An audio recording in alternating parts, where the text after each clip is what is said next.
of the rules that you can live by is self-awareness. Ooh, good point. I mean, moving from that is really important. Self-awareness is not about knowing what other people are doing wrong.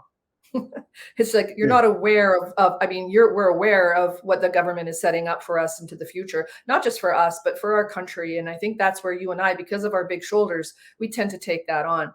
But we also have the level of self-awareness that we're saying, okay, what can I control? What is in my purview of control? What am I able to take responsibility for? And what do I have to let go? And to me, that's a role that I really have come to really honor, is that I have to be willing to let go of things that I can't control. So there's two environments that we're working through all the time: is our inner environment, what's going on inside, how we're reacting, how we're feeling. Can we let feelings come and go? Can we be like a duck and let the water slide off? Or are we reacting in that moment, thinking we can control something that we can't control? So what can we control? So that's one of my rules. So in this regard, it's like the second rule. So being aware is about what I can control, what I can't control, and then taking responsibility and action with the things that I actually can control. So to me, that would be the connection to self-awareness.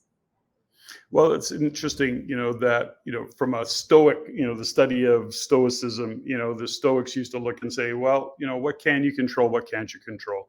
And ultimately, mostly what you can control is just your reaction to certain situations, your emotional outbursts, perhaps, or just your overall view of the world. You can control all of that. And sometimes where people get caught up is they really want to try and control other people. They want people to change. They want circumstances to change. And you just don't have control over a lot of those things. Certainly if you're expecting somebody else to change, you're going to be setting yourself up for generally a big disappointment, because it's rare that people are going to change for you. And so it's something to consider that, what can I control? You can have conversation.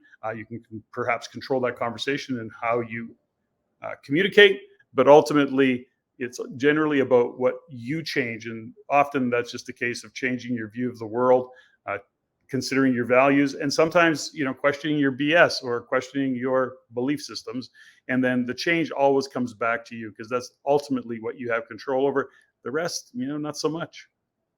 I think that's where a lot of anxiety and depression lives in our culture, is thinking that if we love somebody enough, we can change them, or if they loved us enough, they would hear what we need and then they would change. I think there's a gap in that, what we really can get in trouble with in our relationships and in our communication. So I'm really glad you brought that up, because if we expect people to change, or if we expect people to do things because it works for us, I think it's a sheer recipe for disaster. And I think that's where a lot of our unmet expectations live, and our assumptions live, and where we can really damage our relationships and damage our own personal self-esteem, self-worth.